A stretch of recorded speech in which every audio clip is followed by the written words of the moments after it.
regulations, and you glad I'm back as chair. And could you just tell me who all's on the meeting on WebEx, please? I'm sorry if I butcher some of these names. Tom Sawyer, Valentina Wynn, sorry, That's Jason right. Thompson, Karen Tyson, and Jill Shelley.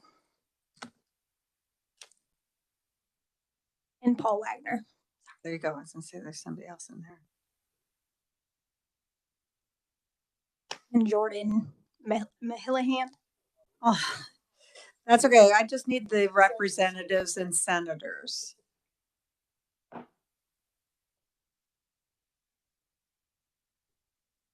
And I do know that we have 3 present in the meeting room. So, and here comes number 3. And as soon as he comes in, we'll get this party started.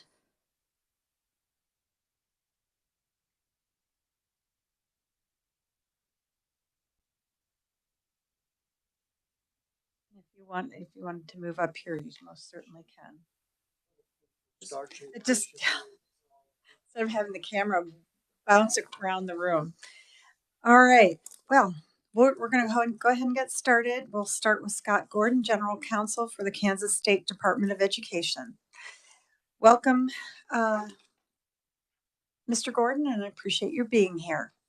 Please introduce yourself for the WebEx. Thank you, Madam Chair. My name is Scott Gordon. I'm General Counsel for the Kansas State Department of Education.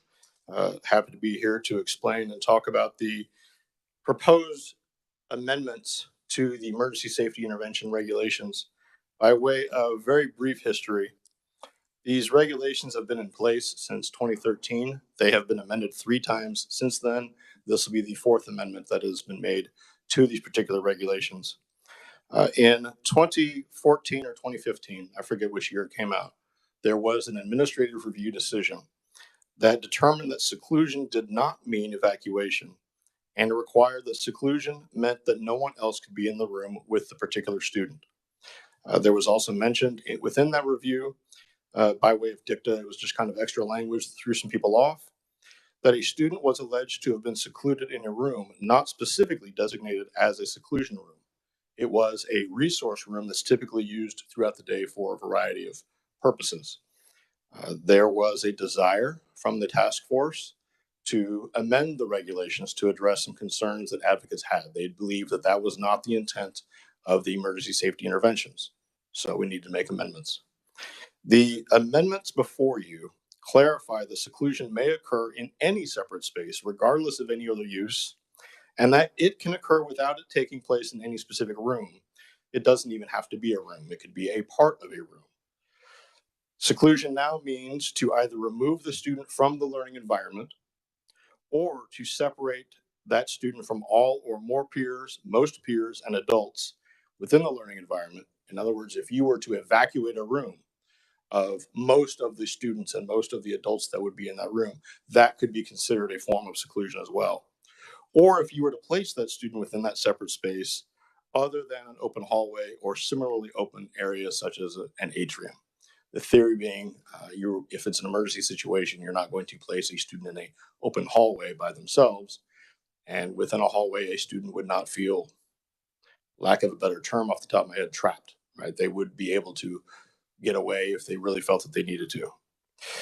Whenever a student is prevented from leaving or has reason to believe that they may not leave that particular separate space, and whenever the school staff aren't meaningfully engaging with the student to provide instruction, all of those things may result in a finding that you have engaged in seclusion, which would trigger certain reporting requirements.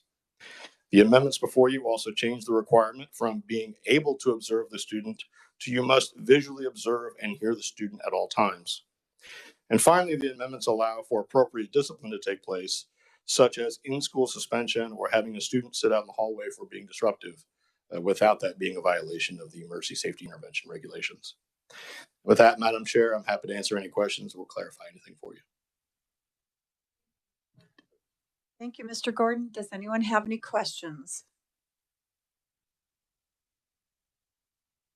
Are there any on WebEx? Any hands up?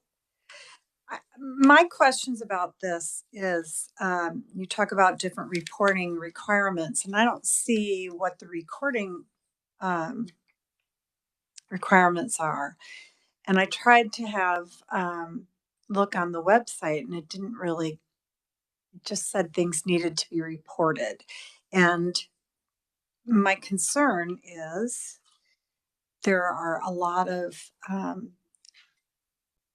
students that have issues that cause them to either hit, bite, pinch, and are from what I was told is that they have to report it every single time, keep a record of it every single time. And it seems like if this is a repeated incident, that perhaps they could make it a little easier. So if you could talk about reporting requirements, I'd appreciate it. So there's a couple of different places within the regulations, not before you, but they are within that set. 9142.4 lays out the requirements for parental notification, as well as the specific requirements for meetings with the parents and school staff and perhaps an IEP team, if there is an IEP in place. They are, I'm happy to read through them for you if you would like, but they are outlined in 9142.4. They are also outlined in 9142.7, which is the reporting regulation. And that lays out the requirements that the school district has to report to the Department of Education on an annual basis. And that lays out, for example, the number of incidences in which interventions were used when they had an IEP, the number of times that an ESI was used on students who have a Section 504 plan. There's 12 different data points or times in which ESI is reported to the agency. I don't know if that answers or addresses your question. It does somewhat. Let me have Senator Tyson ask her question, and we can get back to that as well. So, Senator Tyson? Thank you, Madam Chairman. I've always had concern over this, and I appreciate your question. Is that report or information available as to the incidences per school district? Madam Chair, to answer that question, yes, there is an annual report that comes out that is published on the Kansas State Department of Education website. If you just look under ESI on the website, there is an annual report. I believe the most recent data that we have that's been reported, at least this is the most recent data I was able to pull. There's an emergency safety intervention trend data from 2017 through 2022. I don't have a publication date of when that is, but that is the most recent report that's on the agency website. Madam Chairman, could they send that link to the committee, please? Yes, I would ask that you do that, all those links. You know, I don't know if you're aware, the Department of Education website is somewhat of a mystery and a little bit of a treasure hunt. So I've gotten some things printed out, but there's not having the advantage of having the vocabulary to understand what every single acronym is. I can't usually find them. My concern is that I think things should be reported, but I'm concerned that students teachers are having so much problems filling out all that recording and reporting that when are they able to help the kids themselves? So I would really like you to send us some information on the links on the recording as well. Yeah, I would be happy to send that to you, Madam Chair. Okay. Are there any other questions on this? Yes, Representative Penn. Thank you, Madam Chair. So thank you so very much for your time here today. Just wanted to ask you one quick question. I don't pretend to know all the answers to this, but I saw something in here that raised a little concern for me. Let's see. We're going into some of the definitions and the prohibitions, I think it is, after the timeout section. And it said something to the effect of some of the prohibited, the following types of restraint shall be prohibited. And it said any restraint that impacts a student's primary mode of communication in the event that the student might have a primary mode of communication of sign language, but they're physically violent and they're not supine or prone and restraint.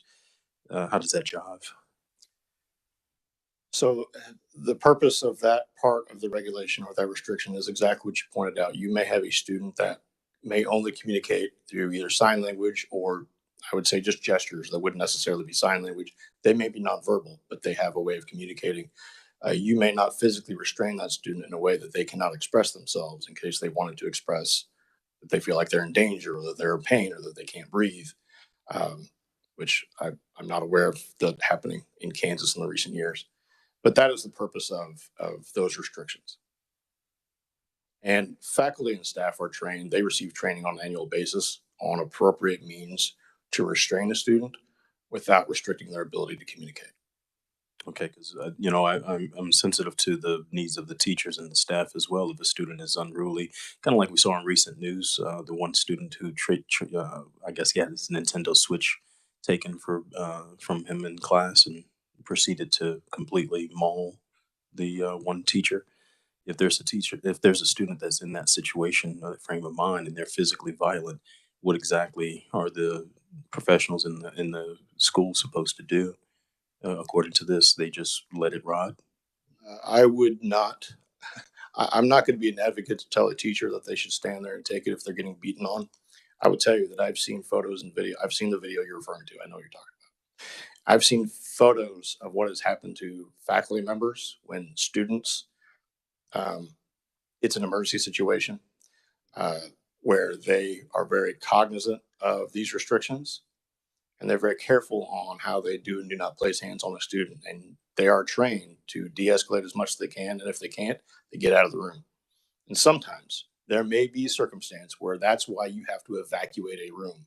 There may be circumstance where a staff member may have to have the student in the room by themselves where they can't cause injury to others. And that is exactly why there are exceptions for law enforcement in the schools, because you're not going to stop a law enforcement officer from conducting their job to ensure a safe school environment. Sir, completely concur, and I appreciate that. There was something else in here, I think, sir, that I was taking a look at the change in language. It went from when they're in not the seclusion area, but to a purposeful isolation area. And I guess the bar has been changed from either shall be able to hear and see, and it looks like now it just says shall see or shall hear. Can you explain that a little bit further, please? That was just some language changes that advocates had asked for. There was a concern that just because you might be able to hear a child, for example, behind a partition, that doesn't necessarily mean you know what's going on. And Disability Rights Center specifically asked for that language to be changed. They thought it was safer for the students if someone is actually observing that particular student and not being able to say, well, I could see them, right? I think everyone could agree there's a difference between I can see something and I'm actually watching it. So that's the purpose for that language change. And thank you, Madam Chair. The reason I asked that is I just didn't want to see an undue burden on or a limitation on the types of facilities that you can use. And now we have to spend more money to build out different facilities to accommodate that language. That's what I was getting at with that question. And Madam Chair, if I may follow up on that, I can tell you that on occasion, so as a hearing officer, I do on occasion, especially when seclusion has been alleged, I will visit the location to see what the environment was like. And I have seen more than one specific room that was designed and built for seclusion purposes. And these are the rooms that have doors with specific locking mechanisms where if I'm standing there and I'm holding the button, the door stays locked. But as required by law, as soon as I step away, that lock disengages. A couple of the rooms that I saw, I won't brag on specific school districts, but they were rooms where cameras were set up within that room. So no matter where the student was within that room, even if they were away from the door, they could still see. They were standing right at the door watching a screen. They could watch that child, what's going on in there. And there were microphones set up to where they could hear what was going on as well. So fortunately, a lot of the technology has pretty much already been taken care of. It can always get better, but they've made some great steps in the last few years. Yeah, and I apologize if I'm asking you to repeat yourself. Where did you say we could find all the department's regulations on this? Well, all of the regulations, they're published Specific? on the agency website. The easiest way to find all of our information about emergency safety interventions, as soon as you go to ks.gov, there's the alphabet at the top. And you click on E and go down to ESI or emergency safety intervention. I forget what it says. That will take you directly to a website that either has direct information there, such as these reports, the regulations are published there, and that also links to some professional development and technical assistance for school staff and parents to be able to look at. All right, thank you. Also, now, not very technical question. Is it considered seclusion to put a child in a chair in the corner of a room? That is a very good question. And as the hearing officer, I would tell you, maybe. Gosh, that's so I don't. specific. So- Thank you. If I so- was a teacher, I'd be like, oh, well, maybe I'm secluding this child, and maybe I'm not.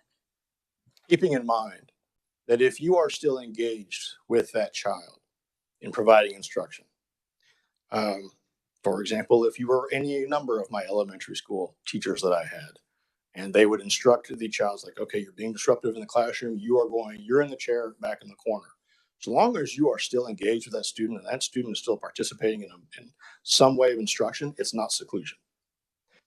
However, if there was, for example, a partition or a temporary wall within that classroom, and maybe you have the child, you instruct that student, you are going to go sit behind that partition, or you're going to be next to me in a partition. There is an argument that could be made that could be a form of seclusion because you have taken them away from most or all of the classmates. Is it considered seclusion if you turn the chair towards the corner? Probably not if you're not moving them out of that learning environment and they're still in the classroom, but you're making them face a different direction. I suppose an argument could be made that is seclusion, but I don't believe the spirit of the law would call that seclusion. Right. Thank you, sir. Are there any other questions? Any from the WebEx? No? All right. Well, thank you very much, Mr. Gordon. I appreciate your being here. Thank you, Madam Chair and members of the committee. Okay. We will move on to a much thicker pad of paper. And I'm going to welcome Alexandra Blasi, Executive Secretary of the Kansas Board of Pharmacy. Thank you very much, Madam Chair, members of the committee.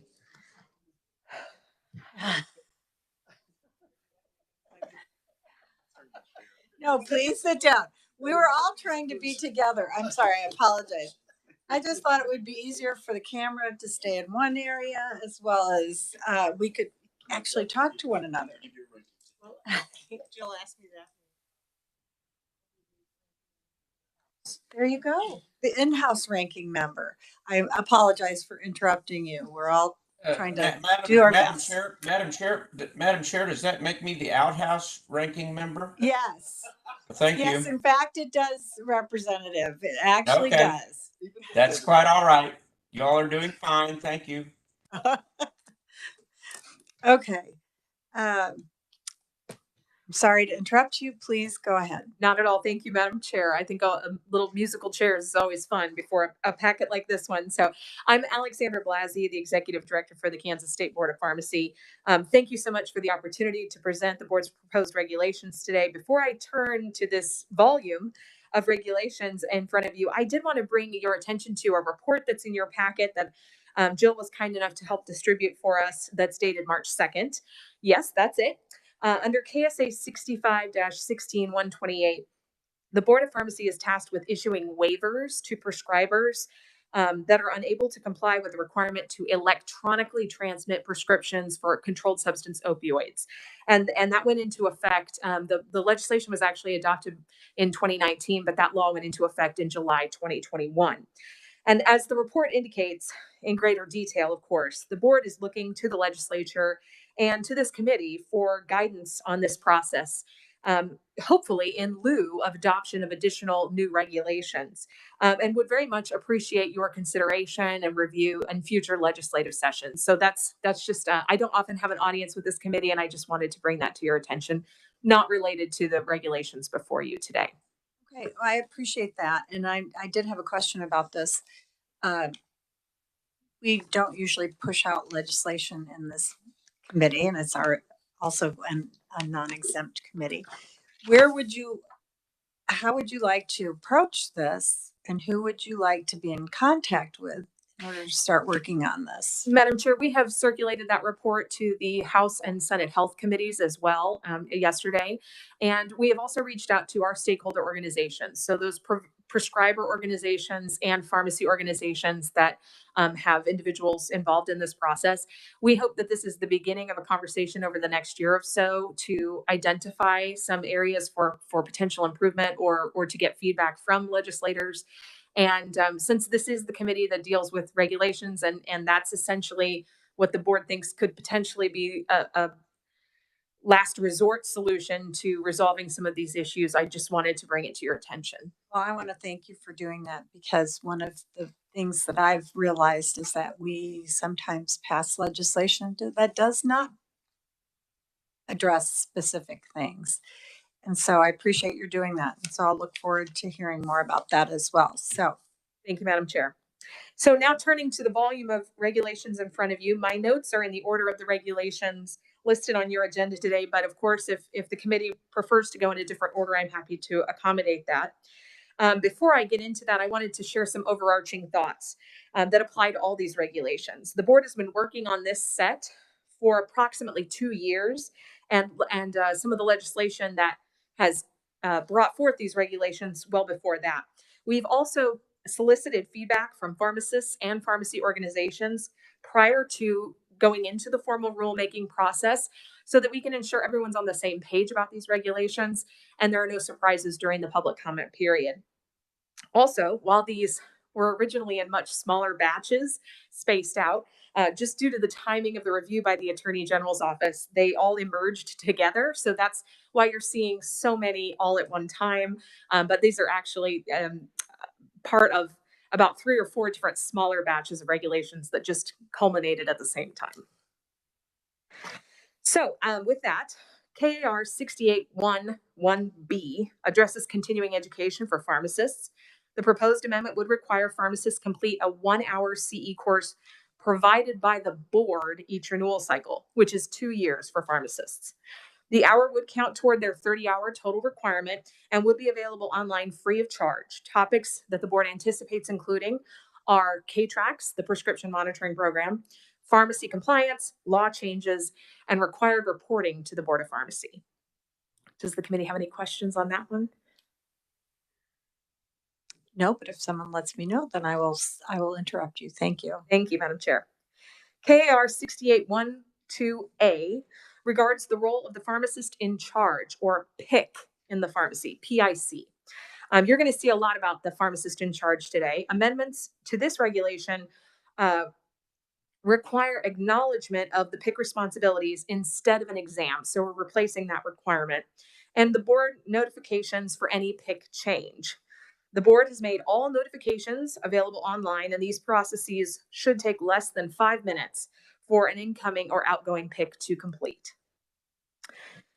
KAR 6819 also deals with the pharmacist in charge. While this is a new regulation, most of the language is not new, but simply moved, realigned, and consolidated into one regulation to simplify and streamline the regulatory framework. This is part of the board's ongoing strategic plan. The regulation captures general PIC responsibilities, including supervision, availability, record keeping, resources, managing drug recalls, controlled substance inventories, and the development of pharmacy policies and procedures. Most of the language that you see here is pulled from 68.711 and 68.712, which are also updated in your packet today. It also specifies that if a pharmacist in charge is fired for cause, the pharmacy can call their board inspector and request approval for another pharmacist to conduct the outgoing inventory to ensure the safety of the public and the security of the drugs involved. And the inspectors are readily available, and all pharmacies have their direct inspectors' cell phone and email address.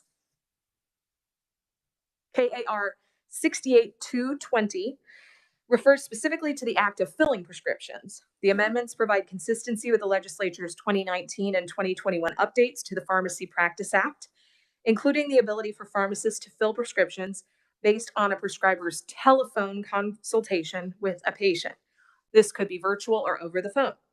Additionally, the regulation clarifies the types of judgmental and non-judgmental functions that a pharmacist can delegate to other pharmacy personnel, which may include an intern or student or a technician. The amendments also authorize an exception to the requirement for the pharmacist to provide verbal counseling to the patient only in very limited circumstances, and expand the ability of a pharmacist to provide that counseling in other non-face-to-face methods such as telehealth, phone, or other communication. KAR 6878 is a complete regulatory overhaul and is what we have affectionately come to refer to as the scan and shred regulation.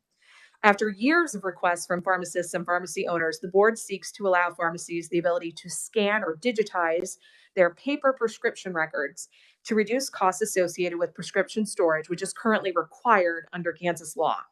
Language sets forth very basic requirements for ensuring accurate copies and retrievable electronic records, similar to what's been adopted in other states. Please note, the regulation does not require pharmacies to do this, but simply enables them to do it if they wish to move their paper records to an electronic storage system. Many pharmacies already digitize their prescription records and still have to keep their paper prescription records. Controlled substances, in some instances, are exempt from the shredding allowance due to federal DEA requirements, but may still be scanned and stored. KAR 68711 refers to medical care facility pharmacies, which you would traditionally think of as hospital or inpatient pharmacies. The amendments capture pharmacist in charge requirements specific to this practice setting and remove language that has been moved into that new regulation I mentioned a moment ago. New language outlines emergency supply labeling requirements, allowing a physician's assistant to enter the pharmacy, which is extremely beneficial in rural settings. Previously, this was reserved only for a nurse, and requiring a pharmacist to review medication orders within 3 days. These changes were primarily requested by our pharmacy stakeholders and are not anticipated to endanger the public in any way. KAR 68712 is a brief list of special requirements for the pharmacist in charge at a non-hospital pharmacy. There are no substantive changes to this regulation. Most of the language is just being moved to that new regulation 6819 that I mentioned before. 68715 is about packaging medications in a pharmacy or other facility registered by the board. Amendments are simply about updates to current standards and practices to ensure public safety. Preventing the accidental adulteration or deterioration of medications is of paramount importance, and pharmacy standards are very specific on this topic. If you are reviewing the language in advance of immediate need, I thought it would be helpful to explain what this means practically. Perhaps the pharmacy wants to prepare a 30-day supply of amoxicillin and partially label it, but will then add patient-specific information later when they actually receive a prescription, thus saving them time. These next two regulations address that in advance of immediate need allowance. Packaged drugs must be packaged in a suitable container compliant with state and federal law. 68716 is a long overdue update to the labeling requirements for prescriptions packaged in advance of immediate need. Last revised in 1978, amendments appear vast but are actually substantively minor. Mostly, these are technical in nature. The substantive changes clarify generic versus brand name drug names and allow for the pharmacy to eliminate several items from the label if it's maintained in the pharmacy's electronic storage system, record system, excuse me. 68719 is a vital update for transferring refillable prescriptions between pharmacies. This regulation change is primarily about focusing on the patient and putting power back in the hands of the patient. The amendments respond to 2021 updates to the Pharmacy Practice Act authorized by the legislature. which authorize the pharmacy to transfer certain prescriptions at the patient's request. The board has expanded the pharmacy personnel who may receive and transfer these prescriptions, freeing up time for the pharmacist. Most importantly, by putting the power back in the hands of the patient, they decide when they may or may not wish to have a prescription transferred to another pharmacy, regardless of whether it is an original unfilled prescription or a refill of their existing prescription. These updates are also in alignment with federal requirements. 68720A is a new regulation addressing the practices known as white bagging and brown bagging in the pharmacy setting.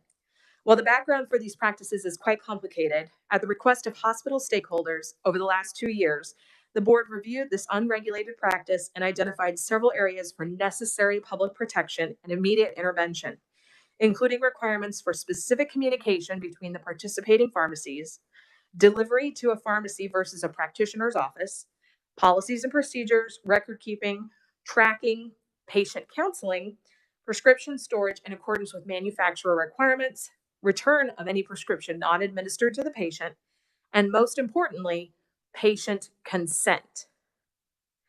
This regulation also eliminates the practice of brown bagging or delivering a prescription to a patient's residence that is later required to be administered by a healthcare provider, except for patients with bleeding disorders, and it restricts against prescriptions for controlled substances.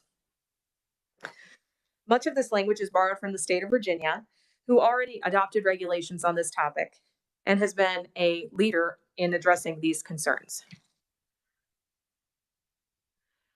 Before I get into the next set of regulations on controlled substances, Madam Chair, would it be appropriate to pause now for any questions on the set so far? It's Representative Sutton. Thank you, Madam Chair.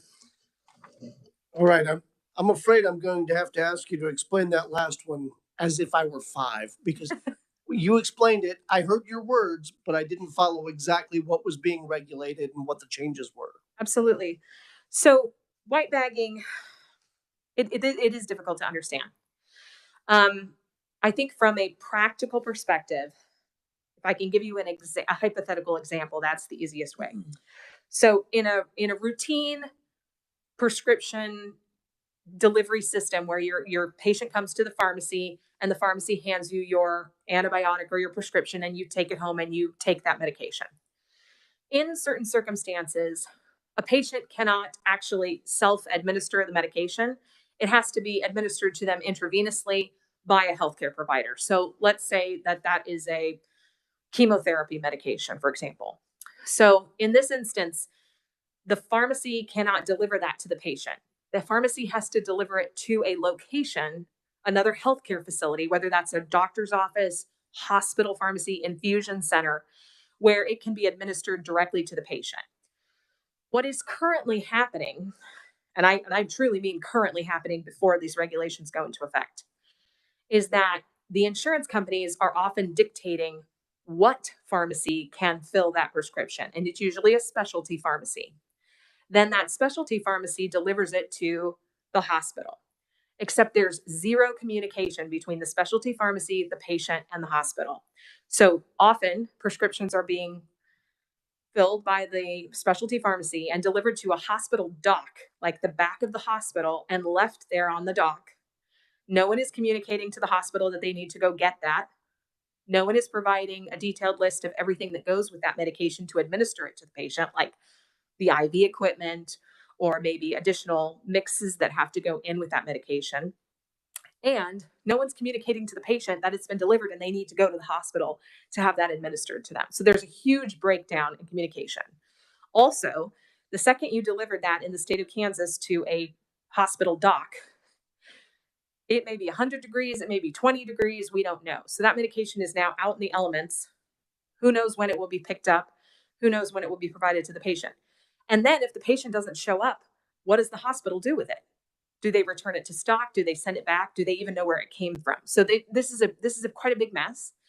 Some of it is because insurance carriers are dictating the process, but that we understand that is part of the process. So what we're trying to do here is to really set up a system where this can continue to happen safely, effectively, and ensuring that the patient has agreed to this process in the first place, that they understand how it's going to work, and that they're being communicated with through the whole of the process. Then, if the patient doesn't show up and the medication isn't administered, what is the return process for that medication to that specialty pharmacy? Does that help clarify this a little bit? It does. It does. Thank you for that. What would be the barrier to delivering the medicine to the patient, who would then go to whatever hospital or infusion center for receiving the drug? And patients that are and that's why we've exempted patients with maybe an inherited bleeding disorder. Patients that are very familiar with their care and they know this process and they use it regularly, they're able to respond. But much like you could deliver a medication to a hospital doc, you could also deliver that same medication to someone's front doorstep. And if it sits there, if it's adulterated, we don't know what's happening with it. And so once it leaves that supply chain of the pharmacy, we become concerned about the integrity of the medication. And that's the biggest concern with delivering it to the patient. So that's valid. All right. Thank you. Thank you very much. Thank you. Representative Carmichael, you have a question. Thank you, Madam Chair. Actually, I had the same question as Representative Sutton, but I do want to compliment our conferee on the succinct and organized manner in which she's presenting these regulations. I appreciate it. Thank you, Madam Chair. Okay. Senator Tyson. Thank you, Madam Chairman, and thank you for the explanation. I really appreciated that also. I'm not familiar with the medical industry and who gets the oversight, the regulations, but what allows the insurance companies to have such a major say or role in this in particular and in our healthcare? I certainly understand the question. I don't feel that I'm well equipped to answer it. As the Board of Pharmacy does not have any jurisdiction over those issues, I think that question is best posed to the Insurance Commission. However, I can tell you that in visiting with our hospitals about this issue, we have been also discussing this matter, and I know the Hospital Association has as well with the Insurance Commissioner. So I believe she's aware of the issue, and I think there are steps being taken on that side of things as well. But I think there's just a growing ability for those insurance providers to dictate patient or to dictate where a patient is required to have a medication filled, whether that's a specialty pharmacy or a mail order pharmacy. So thank you. If I may, Madam Chairman, I reached out to the Insurance Commissioner's office. I'm not sure it got to her directly. Her staff obviously wasn't satisfied with the answer, but maybe research or the revisers could help with that. Madam Chairman, I would like to know why the insurance company have so much authority in our healthcare system. Thank you, Madam. Thank you. Yes, I think that's a really.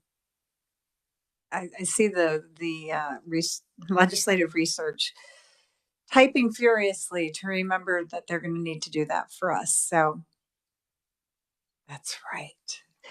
So go ahead. Thank you. If there are no other questions on that oh, yes. Representative Penn. Thank you, Madam Chair. Thank you so much for your explanations here. I wanted to ask a quick question, and it may already be covered in here, and just help me out with it. When you're talking about the facilities, I guess it's paragraph hotel on the final page, it talks about how a pharmacist shall not allow to be delivered to a patient's residence a prescription, so forth. And the medical care facility, is that the same as we talk about like managed care, convalescent care facilities, things of that nature? Because the reason I asked the question, there are individuals there who receive care, treatment. They have the opportunity to administer their own drugs if they're delivered and everything. Synergistic effects can be kind of negative, if you will, if they're not in the right frame of mind to manage those correctly. And does this cover those types of facilities where they have an in-house pharmacy, if you will, and these potent drugs are delivered? How does that work? Yes, absolutely. So a medical care facility is a little bit broader definition than the Practice Act. Pretty much any inpatient or hospital type facility would be included. There's nothing in the text of this regulation that would prohibit a long-term care facility or other entity from continuing to serve their patients just like they are now. And if you would indulge me just a moment, I'm going to confer really quickly with our pharmacist that's in the room. So. Yes, call a friend.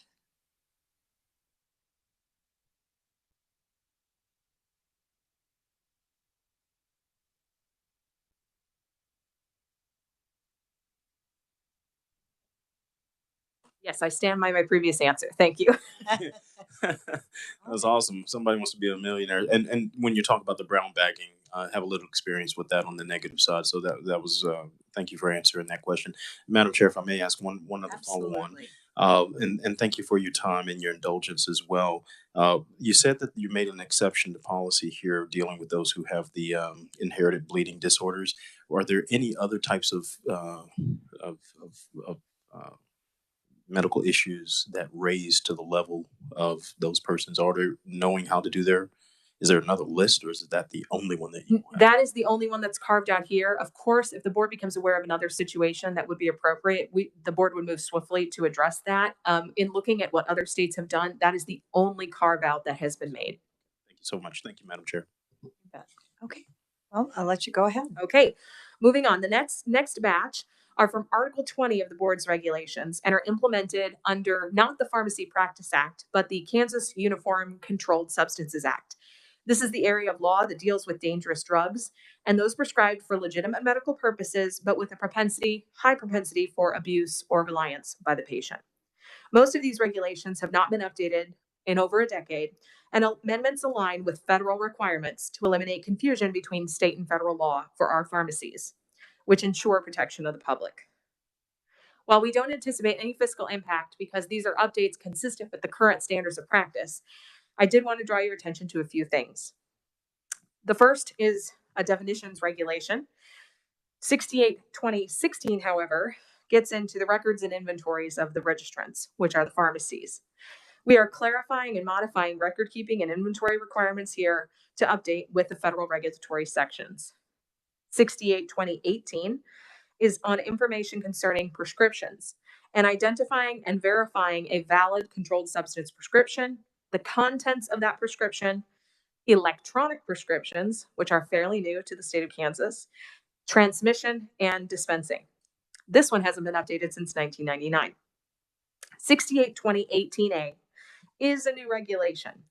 This information concerns prescriptions for controlled substances, record keeping, and the electronic pharmacy prescription application, or their internal pharmacy system.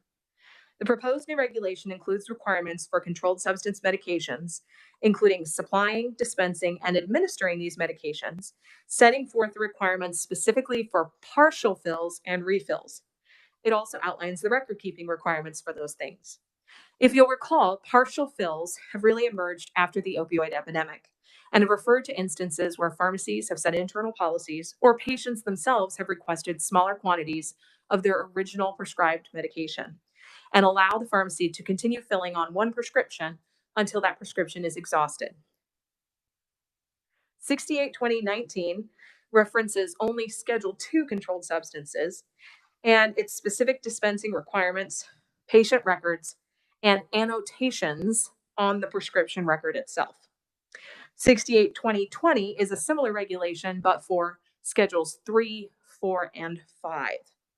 A lot of this information is also being moved to the new regulation 68/2018A, again, to provide better streamlining and clarity of regulations. 68/2021 is revoked because it has been consolidated into 68/2020. The requirements for Schedule 5 are no longer that distinct from Schedules 3 and 4, and so they're able to be combined in the previous regulation. 68/2022 deals with the sale of methamphetamine precursor medications. And by sale, I am referring to the over-the-counter sale, not the actual dispensing of that type of a medication by prescription order. These medications are necessary, and the the regulation specifically carves out similar requirements to the federal requirements. It has not been updated since 1978. If I may ask, what is a methamphetamine precursor? So most people know Sudafed, Okay. but there are several other medications in that family of medications that are again, that might be the medication where you go to the drugstore and you have to show your ID, and that is logged. You can get them by prescription, but you can also get them over the counter, behind the counter. Thank you. That is really all I have on that. A lot of the change in this section is semantic. And again, we believe most Kansas pharmacies are already fully compliant with all of these changes. We're just trying to update them to be consistent.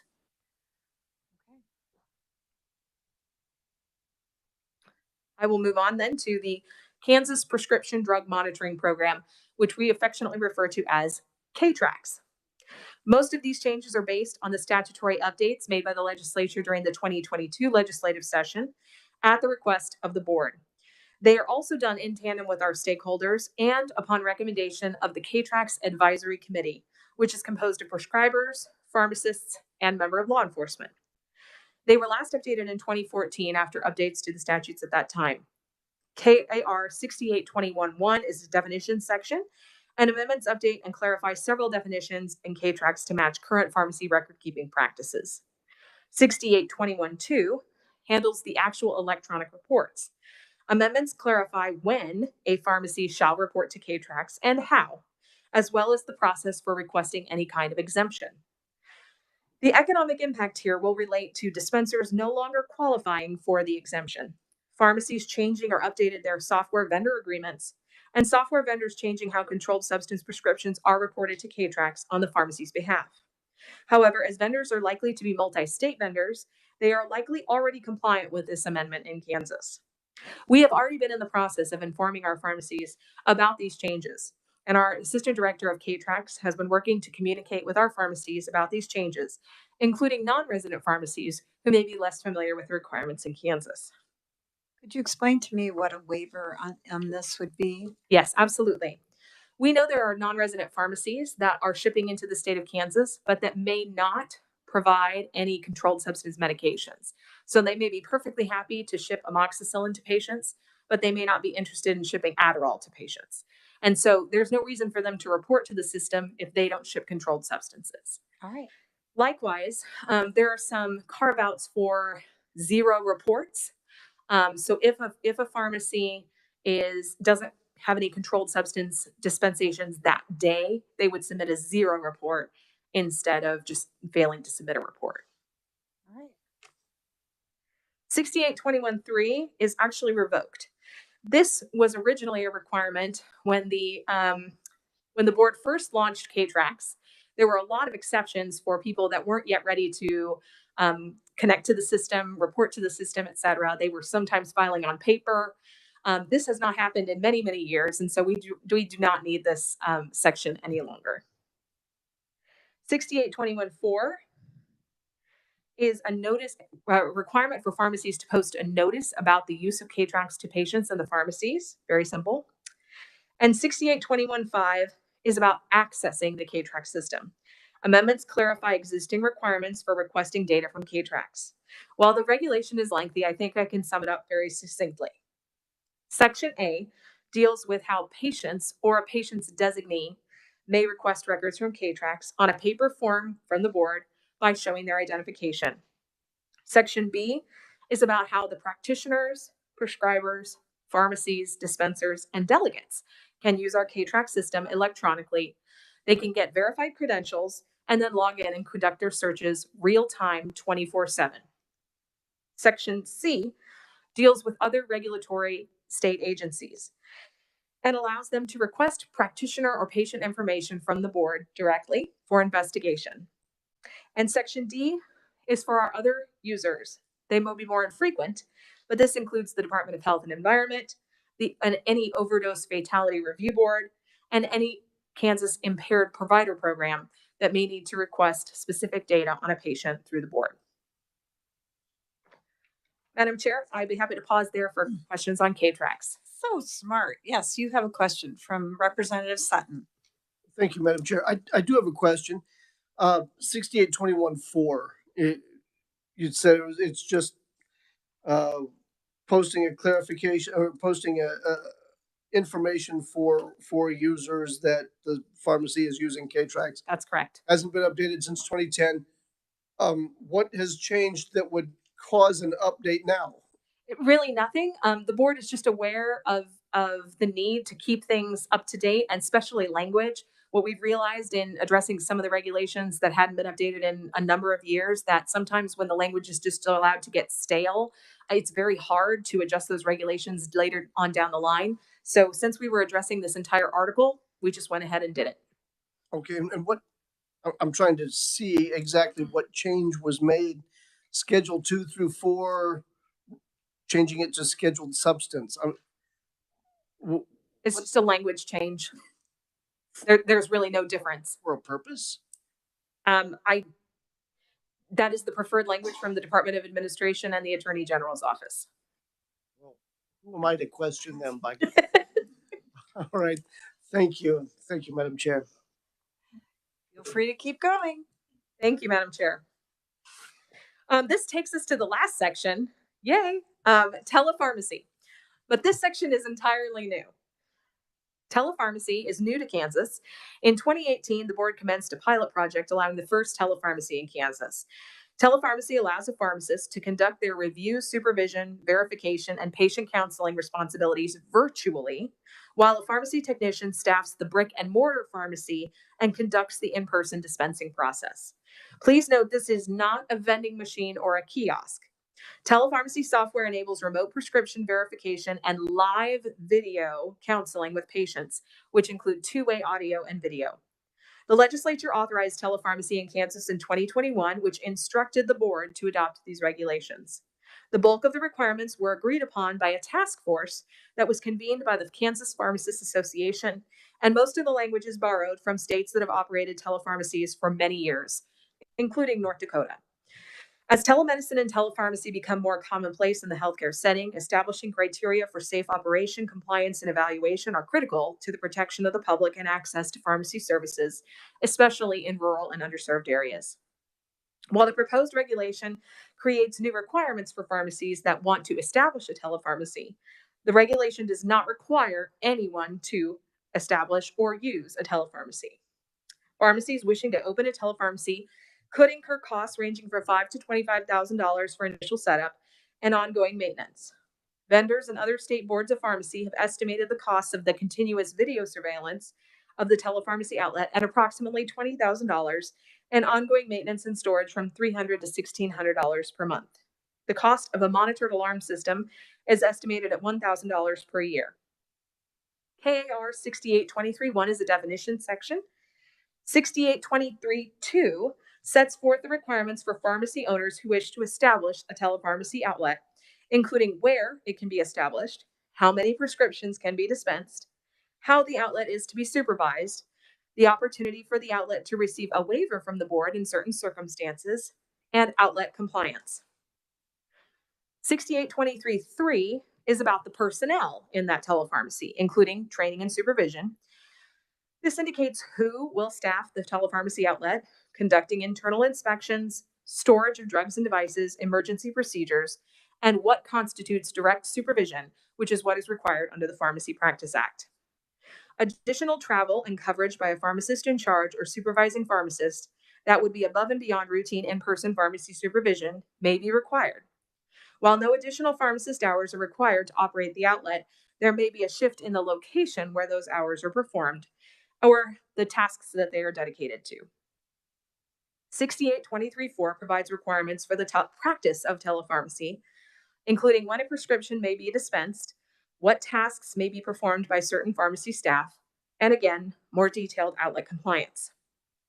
6823.5 includes the operational requirements of the telepharmacy, including when it can be operated, the electronic prescription application, where drugs and devices are received and stored, notices and licenses, how often a pharmacist must be on site, record keeping, and closure of the outlet in instances of emergency. 6823.6 is about security, equipment, and technology, including the security system employed by the telepharmacy outlet, plumbing and electricity, sanitation, lighting and climate control, record keeping, and any automation that's in the pharmacy itself. That, Madam Chair, I'd be happy to stand for questions. I anticipate there may be a lot. I think there are a few. Representative Sutton. Thank you, Madam Chair. I'm not being critical on that. I have a question though. You said that the telepharmacy is not a kiosk or a vending machine. I have to assume it's somehow different than a pharmacy. So what does this look like in practice? I think the key differences are twofold. Number one, the supervising pharmacist is at a secondary site conducting their supervision virtually. So all the same pharmacy staff may be present, but that supervising pharmacist is not going to be physically at the telepharmacy outlet. That's a pretty significant change. Right now, if a pharmacy is open in Kansas, a pharmacist is required to be in attendance the whole time. So that's number one.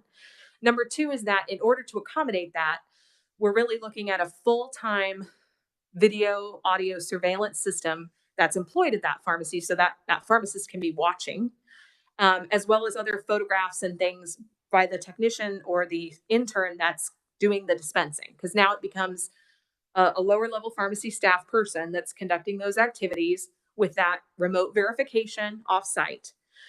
So it's really you as the consumer may not know, and that's why there's a requirement for the notice, because the consumer may not be aware there is not a pharmacist on site at that location. So we want to make sure they do know, and that they can get access to that pharmacist if or when they need it for counseling or anything else. And you might see more cameras or more technology being employed at that store. Absolutely. Right. Follow up just a little bit. Thank you for that. You said that the pharmacist in charge or the head pharmacist would be able to interact, watch and speak to the people. Is it a requirement that that pharmacist is watching and communicating at all times? For certain tasks, yes. So like for the patient counseling, that can't be delegated. The pharmacist would have to conduct that themselves. They have to do the final verification on the medication before it walks out the door with the patient. But they wouldn't necessarily have to be sitting there on their computer watching real time the technician just mill around the pharmacy or wait between patients, or clean up the counters or that sort of thing. Now, that video recording is going to be stored. So if they need to go back, if there's any implication of potential diversion or theft or any concern whatsoever, they can always go back and look at that. But only at certain times would the pharmacist actually be required to, certainly they can any other time, but they would be required to be engaged directly. All right. Now I can continue one more. I'll wrap this up. Is there any statutory limit to how many telepharmacies one pharmacist could oversee? Yes. At this time, the board has decided to limit it so that the pharmacist would be at the managing pharmacy offsite. They would only be allowed to supervise 2 pharmacies remotely at a time. While currently working in a third. Correct. Okay, excellent. Thank you very much. Thank you, Madam Chair. Absolutely. Are there any other questions? Representative Penn and then Senator Francisco. She likes to. Thank you, Madam Chair. I feel bad, Senator Francisco. Ladies are always first. Thank you for your testimony on this piece right here. Just a little quick question. When you come in here, and then let me go back and find the one that we're moving a little fast there, telepharmacy system. I'm going to tell you where my question goes toward. We have some proposed legislation that we were discussing even yesterday, talking about medicinal marijuana. And I wanted to know, since they were talking about it going through the pharmacies and pushed out through different dispensaries, 6821-4, notice of request for information. You take out the schedule 2 through 4 and just say a scheduled substance. Is this a tee up for, or do you see it being able to merge into that particular environment should medicinal marijuana become legalized here in Kansas? Is this something that is done in support of these cleanups? That was certainly not part of the discussion. I can see how it could potentially lend itself to that if that was the direction the legislature decided to go, depending on how the substance would be placed in the schedules, if it would be placed in the schedules. Right now, it would be obviously considered Schedule 1, so that would not be through a pharmacy. So that those were not part of the conversations. I will, however, say that some of the conversation around changing the language to be a little bit more generic is that the by carving out and saying 2 or 4 or 3 or 5, there are different federal requirements with each of those schedules. And so sometimes if we're just able to more generally state that in the Kansas regulations, we can avoid any kind of confusion with the federal schedules. And quick follow-up. And thank you for that, madam. I understand that. And going back to Representative Sutton, with his question, when we're looking at the number and the footprint and the domain that you see of the pharmacist versus the kiosk, if you will. Again, going into the medicinal marijuana piece, is that something that you foresee with the way that the control is spread out? Is that something that would be a problem, or should that pharmacist have more direct control? Should that become something that the legislature decides to go with and dispensing out of these little kiosks? I appreciate that question, and if I understand your question correctly, I think that while the board has not discussed this issue in the past, their conversation surrounding medical marijuana in the pharmacy has been that it would be best to be a little bit more restrictive initially, and then open the doors a little bit more. In many ways, the same model they're following here with telepharmacy. Keep it a little bit more restricted, and then as we see it succeed or grow, be able to open that up a little bit more. I would guess that since this is still a new program, that the board would prefer to see that run with a pharmacist in-house supervising, physically present. Absolutely, Senator Francisco. Thank you, Madam Chair. And I certainly appreciate these regulations that would allow for the telepharmacy outlets. So you've been very specific about some mileage requirements, that they have to be 20 miles from a pharmacy, and also that they not be more than 50 miles from the managing pharmacy. Can you give us any background about how those distances were arrived at? And because I know that maybe the farther west we go, the more limiting some of those might be. I can, Senator. And this has been probably the most controversial element of these regulations was narrowing down exactly what this language was going to be. I'll share 2 items. First is that there's this matter of telepharmacy is still a quite divisive topic amongst pharmacies in the state of Kansas. We have seen about a 50-50 split in the feedback that the board has received, for those that don't believe that it's appropriate in Kansas, and for those that do believe that this is a necessary service in Kansas. The board is trying to balance those competing interests, and as I said, keep it a little bit more restrictive initially, but ensure that it can happen. And then as we see program success, to be able to expand it. As we were looking at, we pulled every state regulation related to this topic and really looked at every mileage requirement or lack thereof, and heard feedback from everyone and anyone that wanted to provide feedback. We listened to that. And this was sort of the middle ground that was able to be reached, based on Kansas. I will note that there are some carve outs for federally qualified health centers. And I apologize, I don't have the language in front of me. Let me turn to that. Community mental health centers, federally qualified health centers, and indigent healthcare clinics. So those would be able to be established as telepharmacies regardless of any mileage requirement. Thank you. It was kind of, I guessed it might have been a topic for discussion. And Senator, I apologize. If I may follow up, I think I should add one more thing. The reason for the hesitation from those that don't want to see telepharmacy, I think that really boils down to, at the end of the day, they believe the best possible pharmaceutical care is provided when a pharmacist can have a face-to-face interaction with a patient. But we understand that can't always happen, and we still need to have access for patients. So trying to blend those 2 things together and make sure it's as safe and practical as possible. That was a very good question. So I'm trying to see where it says the miles in particular. It's 6823.2, about halfway down the page, location and delivery.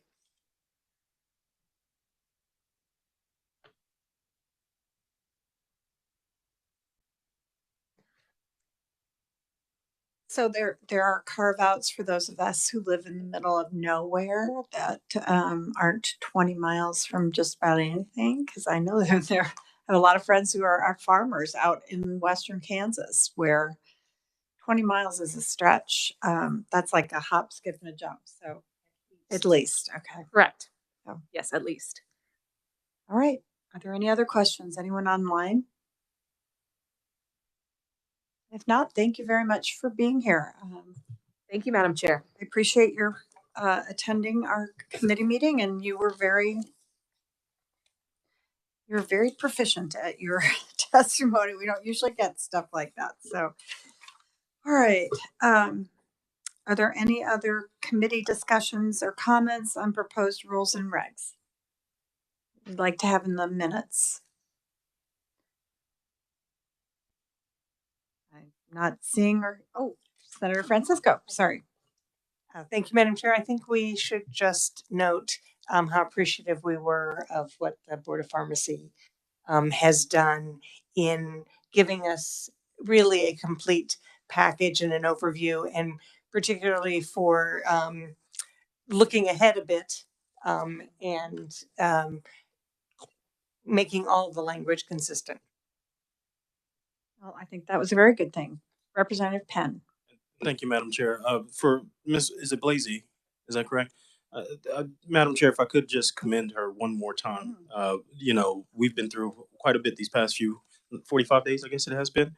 And it's always a treat and very well received when we have folk who appear before the committees who are not only in command of their facts, but they handle themselves very professionally and are ready for whatever questions the board gives to you.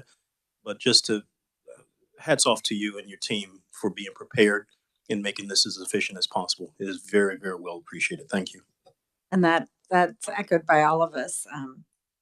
I will note that these are two new members of our committee, so they haven't had a lot of experience with people testifying, but it's absolutely true. So thank you. Anything else for the good of the committee? Okay, did you want to remind us about? Okay. Thank you, Madam Chair. Jordan Milholland, Legislative Research. I just wanted to check to see if you all wanted in the report the request for information from the Department of Education. Yes, absolutely. Thank you, Jordan. Also, I want to remind you that we have a meeting next Friday at noon in the same room, same place. And that will be from Agriculture, Healing Arts, KDHE Healthcare Finance, and that will catch us up before early May. And that will make our KLRD person, Jill Shelley, very happy to have us caught up for a while. So if there's nothing else for the committee, I want to thank everybody for being here, and this meeting is adjourned.